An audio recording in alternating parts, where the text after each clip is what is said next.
अस्सलाम वालेकुम। आपको आज के प्रोग्राम में खुशामदीद। पाकिस्तान तहरीक इंसाफ एक मरतबा फिर इस्लामाबाद में अपना जलसा न कर पाई। पार्टी ने आज तरनौल के मुकाम पर जलसा करने का ऐलान कर रखा था, ताहम गुज़िश्ता रात इंतजामिया ने सिक्योरिटी खदशात और दहशत गर्दी के सबब ये इजाजतनामा मनसूख कर दिया। इस्लामाबाद इंतजामिया के इस इक़दाम पर पाकिस्तान तहरीक इंसाफ ने रद्द-ए-अमल में इस्लामाबाद में हर सूरत जलसा करने का ऐलान किया था, ताहम आज PTI ने इस्लामाबाद में यह जलसा मनसूख करने का ऐलान कर दिया। तहरीक तहफ़्फ़ुज़ आईन पाकिस्तान को जलसे की इजाजत न देने पर इस्लामाबाद हाई कोर्ट में तौहीन अदालत की दरख्वास्त भी दायर कर दी गई है। PTI की सीनियर क़यादत ने इस्लामाबाद इंतजामिया पर तनकीद करते हुए DC इस्लामाबाद बताएं वो किसके इशारे पर चल रहे हैं। खुद ही तरनौल में जलसे की जगह दी गई और फिर मनसूख कर दिया गया।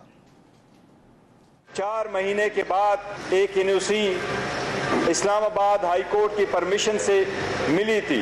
वो NOC किसी भी एग्जीक्यूटिव ऑर्डर से, चाहे वो कमिश्नर है चाहे वो चीफ कमिश्नर है, उनके ऑर्डर से वो NOC कैंसिल नहीं हो सकता। पहले उन्होंने कहा कि ये हम लोग दूर जगह पे तरनौल पे इनको देंगे जगह, वो जगह खुद इन्होंने मार्क की। मैंने इंसिस्ट किया, मैंने कहा जो कोऑर्डिनेट्स दिए वहां पे ही जाना है, आसपेरी इधर और कहीं, वहीं पे हमने अपना डेरा लगाया। इस हवाले से हुकूमत का भी मौक़िफ आ गया। वफाकी वज़ीर कानून आज़म नज़ीर ताड़ का यह कहना है कि PTI को इस्लामाबाद के इलाके में जलसे की इजाज़त देना या न देना ये एक इंतज़ामी मामला है। इंतज़ामिया और खुफिया इदारों की रिपोर्ट के मुताबिक ये इलाका हसास तरीन करार दिया गया है। जो तरनौल का एरिया है वो हाईली सेंसिटिव है। कल परसों शायद वहाँ पे कुछ और एक्टिविटीज भी थी, कोई इंटेलिजेंस बेस्ड ऑपरेशंस हुए हैं, और फिर मुहर्रम की तैयारियों के दौरान इस तरह की रैली करना, पॉलिटिकल पार्टीज को भी चाहिए कि वो अपने लोगों के इंटरेस्ट में और शहर के अमन के इंटरेस्ट में थोड़ी सी लचक पैदा करें। अब इमरान खान की रिहाई के मामले पर जो तहरीक चलाना है, इस पर पाकिस्तान तहरीक इंसाफ की मौजूदा क़यादत है, उस पर कारकुनों का एक प्रेशर भी है। पाकिस्तान तहरीक इंसाफ ने अपनी एहतजाजी तहरीक शुरू करने का ऐलान तो कर रखा है। कल उन्होंने मानसहरा में भी जलसा किया, लेकिन पाकिस्तान तहरीक इंसाफ खैबर पख्तूनख्वा से बाहर सिंध और खास तौर पर पंजाब में अभी तक बड़े जलसे करने में कामयाब नहीं हुई। इससे पहले इस्लामाबाद में गुज़िश्ता माह रवात के मकाम पर जलसे का फैसला किया था, ताहम फिर इस्लामाबाद की बजाय सवात में जलसा कर लिया। अब इस्लामाबाद में तरनौल के मुकाम पर जलसा भी मनसूख कर दिया गया है। PTI को पार्टी के इख्तलाफात तो डिस्कस हो रहे हैं, लेकिन ये जो रहनुमा है वो एक दूसरे पर इसी हवाले से, ये तहरीक चलाने का जो मामला है और इमरान खान की रिहाई का इशू है, इसके हवाले से तनकीद भी करते हुए नजर आ रहे हैं। पानी PTI ने मुलाकात में PTI में इन इख्तलाफात के मामले का हल निकालना था, लेकिन वो मुलाकात भी बानी PTI के साथ नहीं हो सकी। अब पार्टी की हिकमत अमली क्या होगी, ये जो तहरीक है ये पार्टी किस तरह से चलाएगी। रऊफ हसन साहब मेरे साथ मौजूद है, पार्टी के तर्जुमान हैं, उनसे इस हवाले से बात करते हैं। रऊफ हसन साहब बहुत शुक्रिया आपके वक्त का। हम तो आपको जलसे में देखना चाह रहे थे, लेकिन आज आप इस वक्त जो है वो स्टूडियो में मौजूद हैं। जानिए हम भी आपको जलसे में देखना चाह रहे थे। तो ये हुआ क्या है, क्या आपने तो फिर कहा था कि हम जलसा हर सूरत करेंगे, NOC और नो NOC, तो फिर क्यों मौखर कर दिया गया? देखिए, इन्होंने तरनौल की जो इजाज़त, वहाँ जलसा करने की इजाज़त दी थी, ये कुछ एडमिनिस्ट्रेशन ने अपनी मर्जी से नहीं दी थी, बल्कि आपको याद है कि कोर्ट ने इनको बाइंड किया था। उन्होंने कहा था कि यहीं बैठ जाइए, PTI का रिप्रेजेंटेटिव और DC जो थे, और यहीं बैठ के फैसला करें, बिकॉज ये उनका हक है कि वो जलसा करें अगर वो करना चाहते हैं। तो वहाँ बैठ के फिर इन्होंने खुद ही तरनौल को प्रपोज किया था इंतजामिया की तरफ से 100%। हमारी कहाँ करना चाहते थे? हमारी रिजर्वेशन हम करना चाह रहे थे, F9 पार्क में करना चाह रहे थे या परेड ग्राउंड में करना चाह रहे थे। हमारी रिजर्वेशन थी तरनौल के बारे में। एक बहुत छोटा सा एरिया था और शहरी जो आबादी होती है उसके दरमियान ये एरिया था, और तीन तरफ, एक तरफ तो सड़क है, तीन तरफ ऊंची ऊंची इमारतें थी, और वहां भी अनफिनिश्ड किस्म की बिल्डिंग्स थी वो, जहां के स्नाइपर्स बड़ी आसानी से बैठ के ऑपरेट कर सकते थे। हमारी रिजर्वेशंस के बावजूद उन्होंने कहा जी कि यही एक जगह है, यही आप कर लीजिए। और ये इन्होंने हमें जो नो ऑब्जेक्शन सर्टिफिकेट फाइनली जब हैंड ओवर किया है, ये परसों किया है। यानी कि आज जलसा था और परसों शाम इवनिंग को ये जलसा इन्होंने NOC फाइनली दिया। तो हम लोग, उन्होंने तैयारी वगैरह शुरू कर दी, और उसके बाद कल पता चला जी कि वो NOC जो है वो मुअत्तल कर दिया गया है, और ये कि हम वहाँ जलसा नहीं कर सकेंगे। उस वक्त तक जलसे के 80-90% इंतजाम मुकम्मल हो चुके हुए थे। मैं खुद ज़ाती तौर के ऊपर भी गया था वहाँ, और 2-3 लोगों के साथ, और हमने जाके देखा था। और जो उन्होंने वजूहात दी हैं वो आपके सामने ही है। मतलब ऑब्वियसली ये शायद जो ज़मीनी नाखुदा हैं उनका ये फैसला था कि जी वो जो अपना एक रवैया है पीटीआई के बारे में उसको बरकरार रखेंगे। और ये में सिक्योरिटी को बहाना बनाया गया है, 100% कोई सिक्योरिटी का नहीं था वहाँ, कोई सिक्योरिटी का।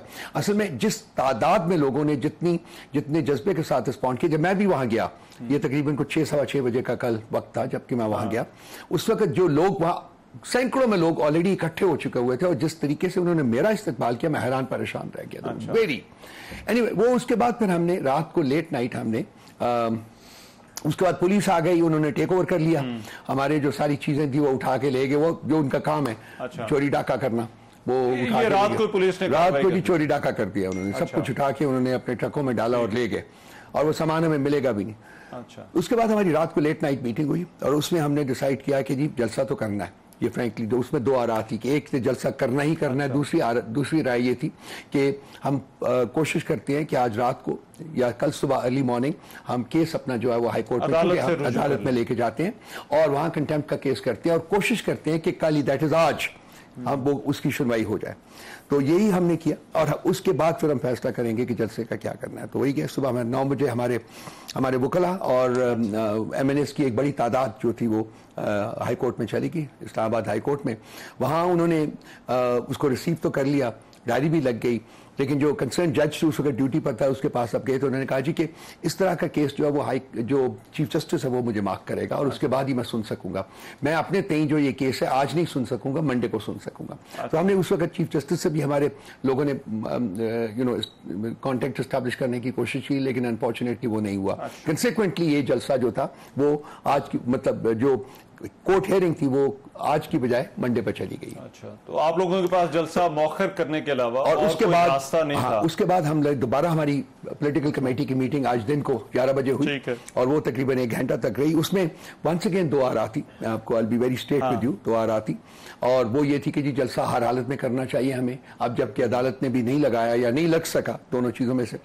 और एक राय ये थी कि नहीं, क्योंकि हमने एक लीगल प्रोसेस को अडॉप्ट किया है तो हम एक दिन और इंतजार कर लेते हैं, मंडे को लगेगा, मंडे को हमारी जजमेंट आ जाएगी। बिकॉज हम ये चाहते हैं फ्रैंकली, जो कि एक बड़ी स्ट्रॉन्ग ओपिनियन थी, सेंटिमेंट थी कि जी ये जो लोग जिन्होंने ये जाति की है, ये जिन्होंने ये वायलेट किया है, कोर्ट का ऑर्डर है, this is contempt of court, इनको कोर्ट के कटहरे में खड़ा भी हमने। तो आप कह रहे हैं कि इनको इन पर भी जिम्मेदारी। लेकिन अब ऐसा लगता है वो जो दरखास्तें आई हैं उनमें तो इंतजामिया से कहा गया है कि पहले तो आशूरा के जो दिन है और फिर चहलम तक यहाँ पर किसी किस्म की कोई इजाजत ना दी जाए। पास एक इमाम बारगाह है जिसकी वजह से ये सेंसिटिव इलाका है, इंटेलिजेंस बेस्ड ऑपरेशन हैं, तो इसका मतलब है ये मामला तो तरनौल में जलसे का, ये तो फिर चहलम के बाद पर जो है वो चला गया। हमारी जो वहाँ सारी जो हुई है, जो लोगों से बातचीत हुई है, ये सब एक फैब्रिकेटेड सा एक है प्रेमिस है जो कि बनाया गया है और इंतजामिया 76 साल से यही काम कर रही है इस मुल्क में, इस मुल्क की आवाम को बेवकूफ बना रही है। वो तो ये लोग अपने दरखास्तें दी और जिसके बाद ये जो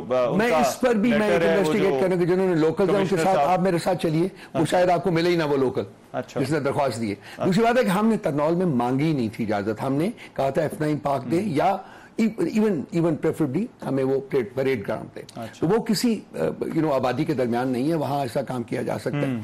हम अब तो लाजमी बात है कल नहीं कर सकेंगे, परसों नहीं कर सकेंगे बिकॉज ऑफ अशूरा तक हम नहीं करें, अशूरा के फौरन बाद हम ये जलसा करने जा रहे हैं। लेकिन ये क्या करेंगे रूफ साहब, ये हुकूमतें तो इजाजत नहीं देती, ये तो इनसे इजाजत लेके तो आप तहरीकें तो कोई भी ऑपोजिशन जो है वो कोई ऐसी तहरीक तो ऐसे नहीं चलाती, तो फिर ये तहरीक इंसाफ क्या करेगी? क्या इजाजतों का इंतजार करेगी? देखिए इजाजत तो लेना होती है ना, जो लोग नहीं लेते वो वायलेट करते हैं। हम चाह रहे थे कि हम कानून के दायरे के अंदर रह के अपना ये पॉलिटिकल एक्टिविटी जो वो करें, लेकिन अब वो इन्होंने हमारी they pushed us to the wall.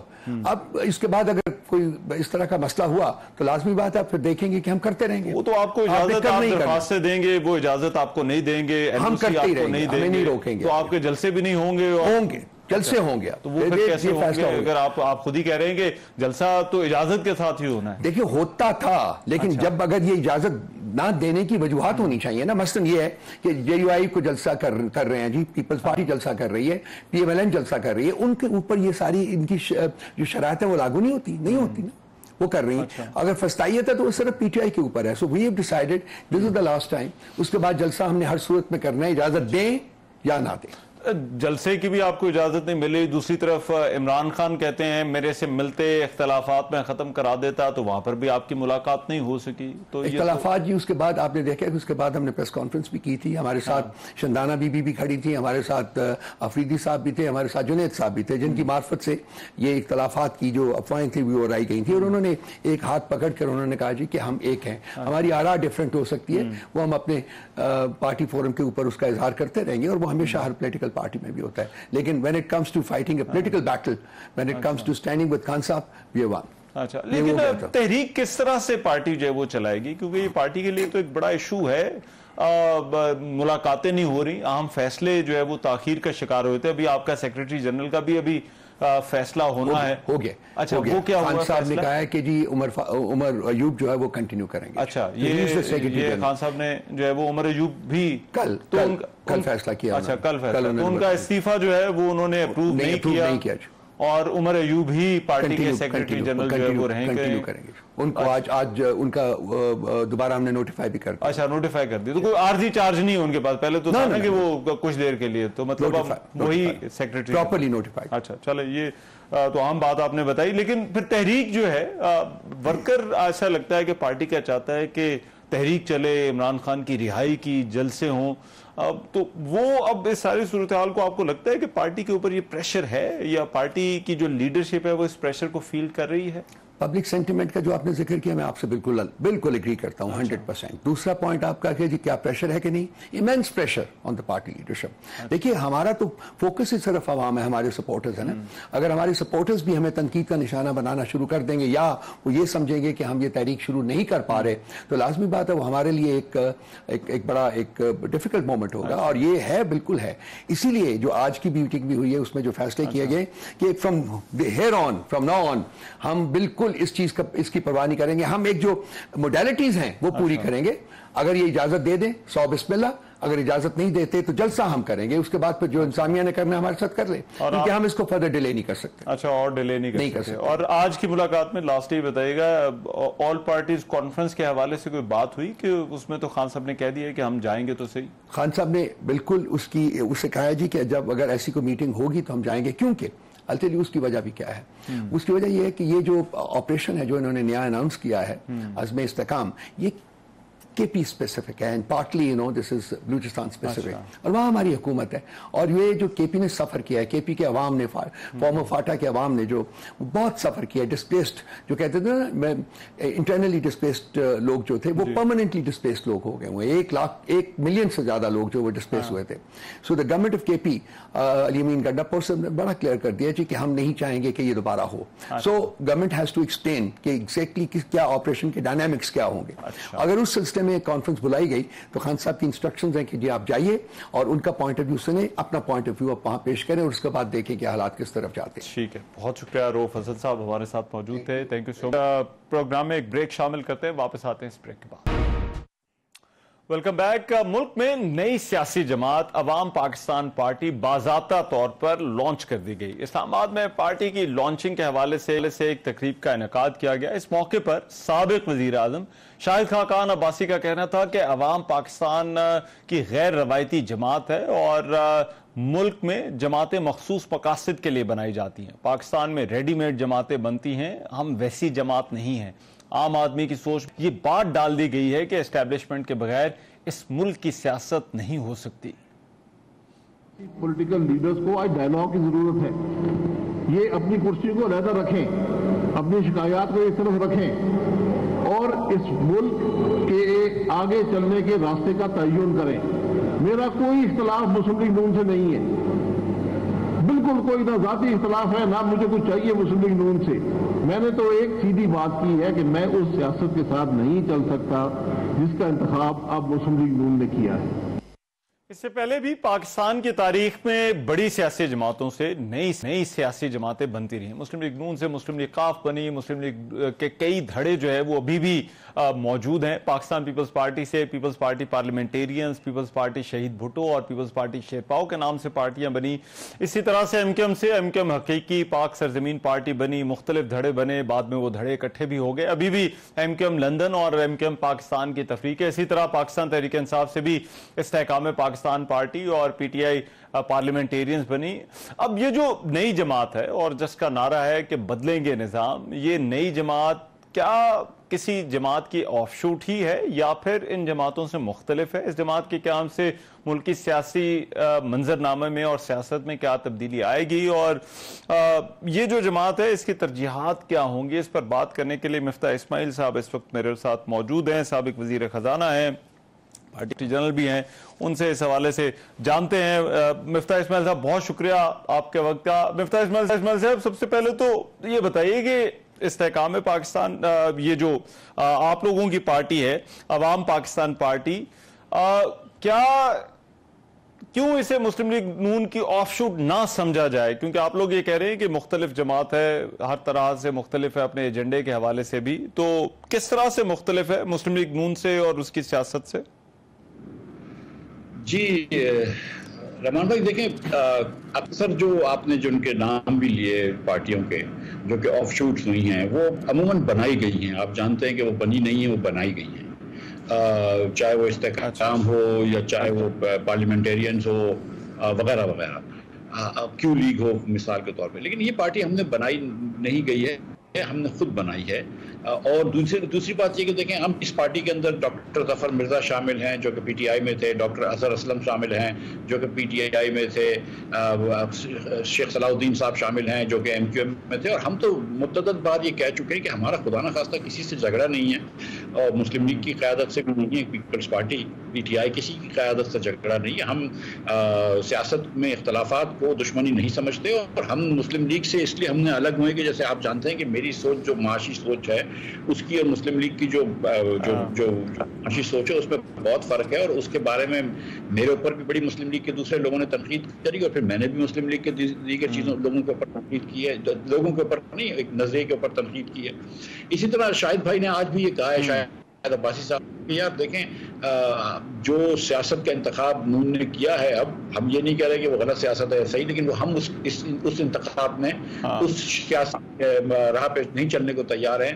हम ये समझते हैं कि फॉर्म 47 पे आए हुए लोग जो हैं वो मुल्क का कोई भला नहीं कर सकते। ये पाकिस्तान की तारीख है कि जब भी अवाम के मैंडेट के खिलाफ किसी को हम पे नाफिज किया गया है तो उसने हमारा काम नहीं किया है मुल्क का आगे, और तभी हम इस पाकिस्तान जो है वो इस पस्तगी का शिकार है।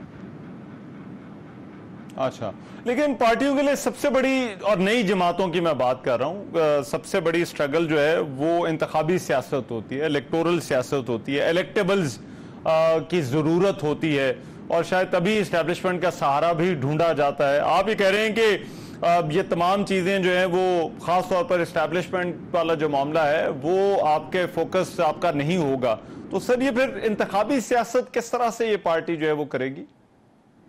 देखिए, खान साहब जो थे उन्होंने एस्टेब्लिशमेंट का सहारा लिया 16-17 में, 15-16-17 सारे उनके साथ ही बैठते थे, और पूरी उनकी पार्टी उन्होंने ऑर्गेनाइज कर दी, जनरल पाशा ने, जनरल जहीर ने, फिर उसके बाद जनरल फैज़ ने, और एस्टेब्लिशमेंट ने उनको लोग भी दिला दी, और वो फिर भी बड़ी मुश्किल से इलेक्शन जीते, आरटीएस बंद करवाना पड़ा, 19-20 के बाद जीते। इस बार वो एक बयानिया लेके गए थे, इनके पास कोई इलेक्टेबल नहीं था, ना कोई सपोर्ट थी इस्टेब्लिशमेंट की, कोई कैंपेन नहीं थी, कुछ नहीं था, लेकिन लोगों ने वोट दिया। इलेक्शन तो वो वोट तो लिए उन्होंने। तो एक चीज़ तो ये भी हमने देखी कि इलेक्शन बरादरियों के खिलाफ भी हो सकता है, बरादरियों के अलग हटके भी हो सकता है, इलेक्टेबल्स के अलग हटके हो सकता है, लेकिन हम इलेक्टेबल सियासत का हिस्सा है, इलेक्शन के पॉलिटिशियन सियासत का हिस्सा है, पॉलिटिशियन के खिलाफ नहीं है। कोई अगर आदमी अपनी सीट 1-2 जीत सकता है तो उसके, हमारी सिर्फ इतनी सी गुजारिश है कि 2 हमारे एक छोटे छोटे जो समझ लीजिएगा क्राइटेरिया हैं, एक भाई कि आपका माजी दागदार नहीं होना चाहिए, आप अच्छी शोहरत के हामिल होना चाहिए, और दूसरा ये कि थोड़ी सी कॉम्पिटेंस होनी चाहिए। ये नहीं कि सिर्फ टीवी पे जाके गाली गलौज करना जो है वो हम सियासी कॉम्पिटेंस नहीं समझते, कि आपको थोड़ी सी सियासत की भी सूझबूझ होनी चाहिए और थोड़ी सी गवर्नेंस की भी सूझबूझ होनी चाहिए। ये 2 चीजें तो हमारे हम सब पाकिस्तानियों को मिलाने के लिए तैयार हैं। ठीक है, और ये जो जब पहले आप लोगों ने इस जमात के हवाले से बात शुरू की थी, और मैं थोड़ा सा जरा उससे पहले भी जाऊंगा, जब वो आप सेमिनार्स कर रहे थे पाकिस्तान के हवाले से, विजन पाकिस्तान के हवाले से, तो उस वक्त एक तासुर ये उभर रहा था जैसे ये किसी टेक्नोक्रेट सेटअप की जो है वो तैयारी हो रही है, तो और ये को मुतबादिल के तौर पर सियासी कुव्वतों के मुतबादिल के तौर पर जो है वो किसी जमात को जो है वो लाया जा रहा है। तो इस तासुर को आप किस तरह से देखते हैं? देखिए, ये तासुर तो उसी वक्त ज़ाहिर हो गया था जब हमने पार्टी नहीं बनाई इलेक्शन से पहले। इलेक्शन से पहले 2-3 पार्टियां बनी हैं, उनका हाल आपने देखा है। और अमूमन आप अगर पाकिस्तान की तारीख उठाएं तो ये पार्टियां इलेक्शन से पहले ही बनती हैं। इलेक्शन आने वाला होता है 6 महीने पहले, कभी आप GDA को ऑर्गेनाइज कर देते हैं, कभी आप IPP बना देते हैं, वगैरह वगैरह। ये तो पाकिस्तान की सियासत का अनफॉर्चुनेटली हिस्सा है। इसीलिए हर पाकिस्तानी जो है वो हमसे ये पूछता है कि यार आपने इजाज़त ले ली या आपको साथ मिल गया। और हम मुतअद्दिद बार ये कह चुके हैं कि ना हमने किसी से इजाज़त ली है, ना हमने किसी से मदद मांगी है, ना हमारी किसी ने मदद की है। लेकिन साथ साथ ये भी कहते हैं कि ना हमारा किसी ने रास्ता रोका है। देखिए, हम किसी और को सियासत में आने से नहीं रोक सकते, लेकिन हम अपने आप को रोक सकते हैं किसी और से मदद मांगने। तो हम किसी से मदद मांग नहीं जा रहे, आप माँ सिवाय इसके अवाम से और अल्लाह से। और फिर अगर इक़्तिदार में आ जाते हैं हम अपने बलबूते पे, अपने नजरिए पे, अपनी बात पे, तो फबेहा, नहीं आते तो अल्लाह बड़ा है। अच्छा, तो किसी टेक्नोक्रेट सेटअप से या मुतबादिल सेटअप से पार्टी की लॉन्चिंग नहीं जुड़ी हुई? नहीं, कोई देखें, मेरी बात सुने, कोई टेक्नोक्रेट सेटअप या कोई मुतबादिल सेटअप पाकिस्तान के अंदर बड़ी मर्तबा आ चुका है, कभी ये हल नहीं निकला है। जब मार्शल भी आते हैं तो अच्छाई होती है, जब शुरू में आते हैं, लेकिन जब जाते हैं तो बहुत बुराई होती है। पाकिस्तान का जो आज शाहिद साहब ने फरमाया कि पाकिस्तान ने हर किस्म की चीज़ को चांस दे दिया है, आइन को सिर्फ चांस नहीं दिया है। एक मरतबा आइन की पासदारी करके, आइन से वफादारी कर हम कुछ अरसे तक चलाएं पाकिस्तान, देखें शायद पाकिस्तान बेहतर है।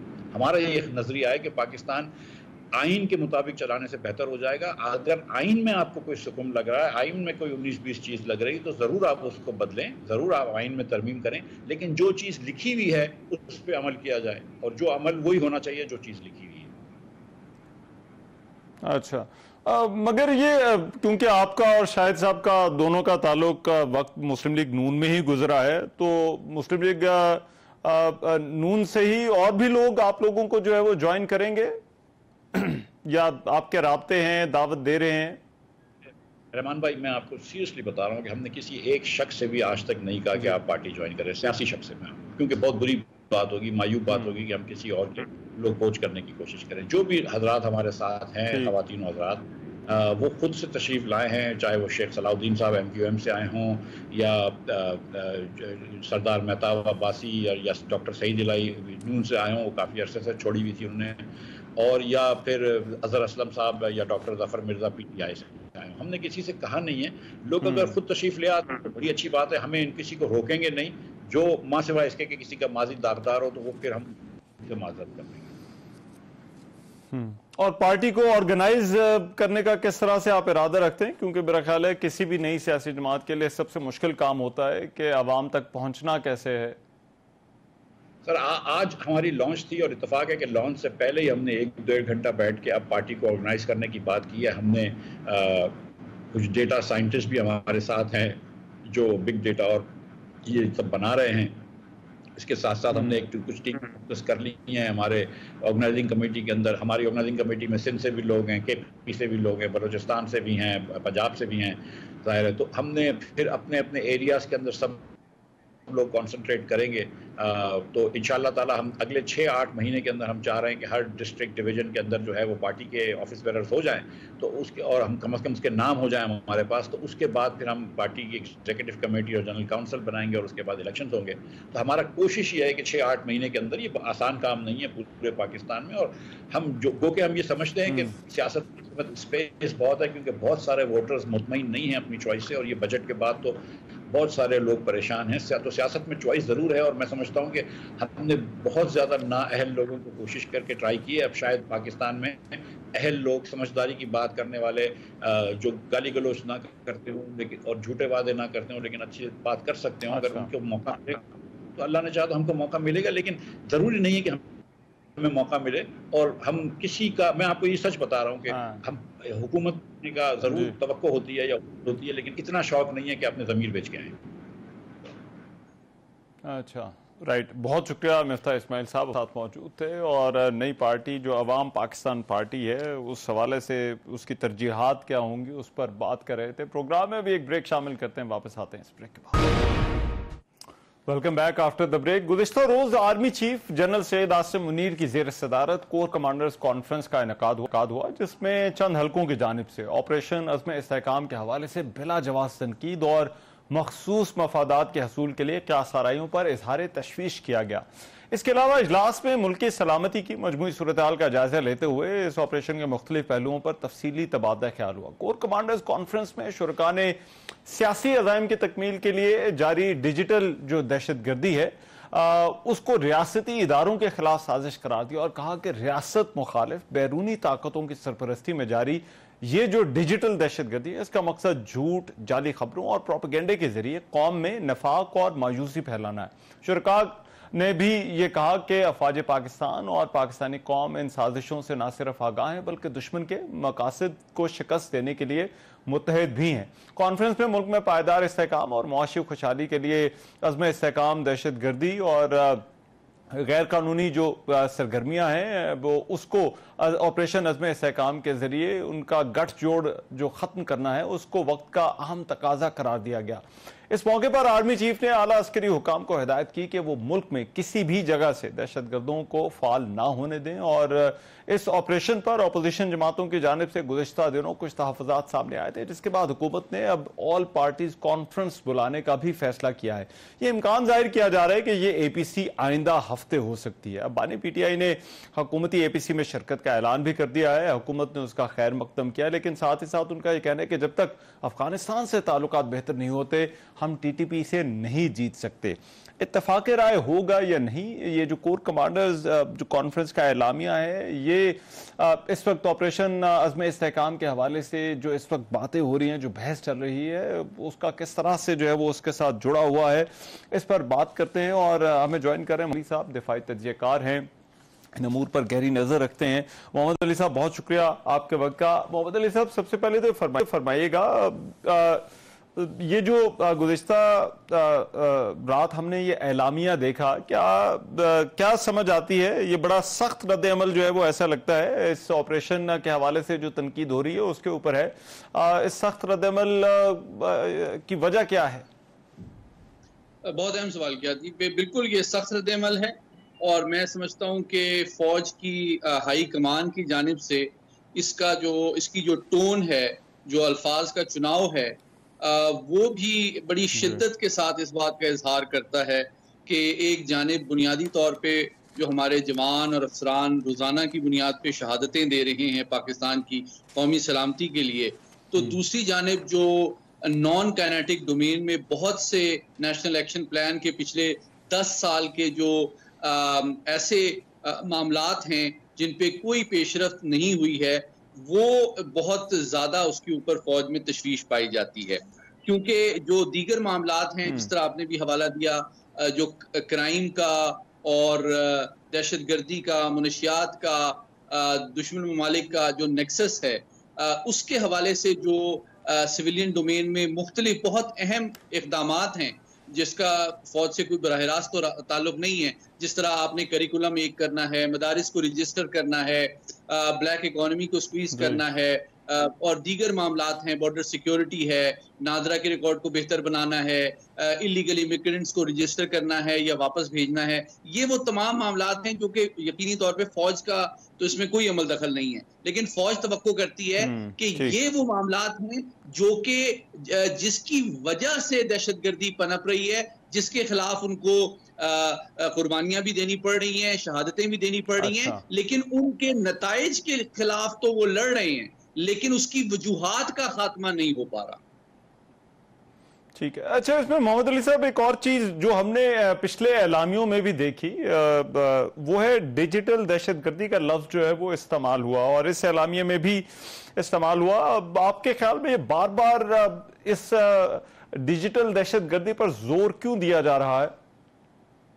मैं समझता हूं कि देखें, अगर आप मुझे 1 मिनट दीजिए तो पाकिस्तान की जो 75 साल तारीख है ना, उसमें कौमी सलामती के हवाले से जो खतरात हैं उसको आप 3 अदवार में डिवाइड करते हैं। पहले जो 41 साल हैं 1947 से 98 तक, हमारा बुनियादी दुश्मन जो था वो एक्सटर्नल खतरा था, मशरकी हमसाये से था, रवायती जंग का था। फास्ट फॉरवर्ड 1998 के एटमी धमाके के बाद हमारे दुश्मन ने हिकमत अमली को तब्दील किया और उसने अफगानिस्तान और दहशतगर्दी का इस्तेमाल किया हमें नुकसान पहुंचाने के लिए। फास्ट फॉरवर्ड पिछले 2 साल में अब एक नई हाइब्रिड वॉर शुरू हुई है, जिसमें हमारी रियासत और अवाम के दरमियान गलतफहमी पैदा करना, सोशल कॉन्ट्रैक्ट को कमजोर करना, बैनुल अक़वामी दबाव में इजाफा करना, हमें आलमी सतह पे बदनाम करना, हमारी फॉरेन डायरेक्ट इन्वेस्टमेंट को डिस्करेज करना, सीपेक के हवाले से खदशात रेज करना, ये वो कौमी सलामती के पेचीदा चैलेंजेस हैं जो कि इंफॉर्मेशन डोमेन में डिजिटल टेररिज्म की शक्ल में भी हो रहे हैं और सियासी माहौल को भी मजीद खराब कर रहे हैं। अच्छा, और आपके ख्याल में ये ऑपरेशन नज़्म इस्तेहकाम के लिए ये सियासी इत्तफाक़ राय पैदा करना ये हुकूमत के लिए कितना बड़ा चैलेंज होगा? देखिए, मैं समझता हूं कि जो बहुत अहम बात इस कोर कमांडर कॉन्फ्रेंस में की गई है वो ये है कि 4 जो लोग हैं, स्टेक होल्डर्स हैं हमारे मुल्क के, कौम के, रियासत के, उनका कलीदी किरदार है दहशत गर्दी के खात्मे का के लिए, सिर्फ दहशत गर्दों के खात्मे के लिए नहीं, सियासी क़यादत, हमारे उलमा, हमारे स्कॉलर्स और हमारा मीडिया, इन चारों को जब तक मिलकर हम दहशत गर्दी जो है उसको नफ्सियाती और इंफॉर्मेशन डोमेन में हम आइसोलेट नहीं करेंगे, एलिमिनेट नहीं करेंगे, और जो दुश्मन की कोशिश है कि रियासत के खिलाफ नफरत और गलतफहमियां पैदा की जाएं, उस माहौल में फौज और रियासती इदारों के ऊपर रोजाना डिजिटल टेररिज्म जो हो रहा है वो सिर्फ फौज के खिलाफ नहीं हो रहा, वो अदलिया के खिलाफ भी हो रहा है, वो पुलिस के खिलाफ भी हो रहा है, जिसका बुनियादी मकसद हमारी रियासत के ऊपर अवाम का एतमाद मजरूह और कमजोर करना है। तो इसके लिए मैं समझता हूँ डिजिटल जो टेररिज्म है वो सबसे क्रिटिकल बैटलफील्ड है। अच्छा, लेकिन इसमें जो जोर आपने शुरू में जिसका जिक्र किया वो क्राइम और जो सिक्योरिटी जिस तरह से एक दूसरे के साथ जो है वो जुड़े हुए हैं, अब इसमें तो ये सिविलियन हुकूमत के करने वाले काम हैं। आपके ख्याल में क्या उन पर भी मजीद इस हवाले से जो है वो प्रेशर आने वाला है या उनको भी मजीद इक़दाम करना होंगे इस सियासी इत्तफाक़ राय के साथ साथ? देखिए, मैं ये समझता हूं कि जो एपेक्स कमेटी का इजलास हुआ नेशनल एक्शन प्लान का हाल ही में, मैं समझता हूं कि फौज की क़यादत ने उस मौके पे भरपूर अंदाज में सियासी कायदीन पे ये बात वाजे की कि हम दहशत गर्दों के खिलाफ तो लड़ सकते हैं, लेकिन दहशत गर्दी और उसकी वजूहात का खात्मा सिविलियन हुकूमत, सियासी जो रहनुमा हैं, सियासी जमातें हैं, मीडिया है, जुडिशरी है और जो दीगर उलमा कराम हैं, उन्होंने मिलके करना है। ये जंग तने तनहा जो है फौज नहीं लड़ सकती और इसमें जो रियासत और हुकूमत को अपना काम करना पड़ेगा, सबको साथ मिलाना पड़ेगा, कायल करना पड़ेगा और दहशतगर्दी को नफ्सियाती और अवामी सतह पे जो है एलिमिनेट करना फिजिकल एलिमिनेशन के से ज्यादा जरूरी है। ठीक है, बहुत शुक्रिया। अहमद अली साहब हमारे साथ मौजूद थे और तजिया दे रहे थे कोर कमांडर्स कॉन्फ्रेंस एलामिया के ऊपर। प्रोग्राम में भी एक ब्रेक शामिल करते हैं, वापस आते हैं इस ब्रेक के बाद। Welcome back. जाते जाते कुछ बात हो जाए ईरान में सदारती इंतखाब के हवाले से। ईरान में सदर इब्राहिम रईसी के हेलीकॉप्टर हादसे में इंतकाल के बाद होने वाले इंतखाबात में मसूद पज़ेश्कियान इंतखाबात जीतकर ईरान के सदर मुंतखब हो गए हैं। मसूद पज़ेश्कियान का मुकाबला क़दामत पसंद उम्मीदवार सईद जलीली के साथ था। इन इंतखाबात के पहले मरहले में कोई भी उम्मीदवार वाज़ेह अक्सरियत हासिल न कर सका था, जिसके बाद रन ऑफ इलेक्शन हुए थे और इसमें मसूद पज़ेश्कियान ने 1,63,00,000 वोट लेकर वो सदर मुंतखब हुए। उनके मुकाबले में सईद जलीली को 1,35,00,000 वोट मिले। हालिया इंतखाबात में ईरान में वोटर टर्नआउट जो था वो 1979 के बाद सबसे कम रहा। ईरान के सुप्रीम लीडर आयतुल्लाह खामेनी ने भी पहली मर्तबा इस बात का एतराफ़ किया कि अवाम में कुछ लोग मौजूदा निज़ाम हुकूमत से मुतमईन नहीं। ईरान में इंतखाबात 2025 में होना तय थे, लेकिन इस साल मई के महीने में ईरानी सदर इब्राहिम रईसी के हेलीकॉप्टर हादसे में इंतकाल के बाद ये क़ब्ल वक्त इंतखाबात कराना पड़े। ईरान के नौमुंतखब सदर को इस्लाह पसंद और मोतदल सियासतदान तस्वुर किया जाता है। एक तरफ उन्होंने इलेक्शन से पहले मगरबी ताकतों से तामीरी गुफ्तो शनीद शुरू करने के अज़्म का इजहार किया था, तो दूसरी तरफ वो ईरान के अंदर इखलाकी पुलिस समेत दीगर जो सख्त गिर रवैये हैं उनके नाक़िद भी समझे जाते हैं। उन्होंने इस अज़्म का इआदा किया था कि वो आलमी बरादरी में ईरान को तन्हाई और पाबंदियों से निकालने के लिए भी कोशिश करेंगे। ईरान इस वक्त पाबंदियों का शिकार है, तो दूसरी तरफ ईरान के अंदर रियासत की जो सख्त गिर पॉलिसियाँ हैं उन पर भी जो है वो अवाम की तरफ से एक दबाव है। ईरान में अब नौमुंतखब सदर का इंतखाब हो गया। इस इंतखाब के बाद देखना यह है कि वो उनके जो है वो ईरान के दाखिला और खारजा मामलात में क्या इस्लाहात लाते हैं, और ये भी देखना होगा कि पाकिस्तान के साथ उनका जो इंतखाब है वो पाकिस्तान के साथ ताल्लुकात पर कैसे असरअंदाज होता है। आज के प्रोग्राम से माने से को इजाज़त दीजिए, अल्लाह ने के बाद।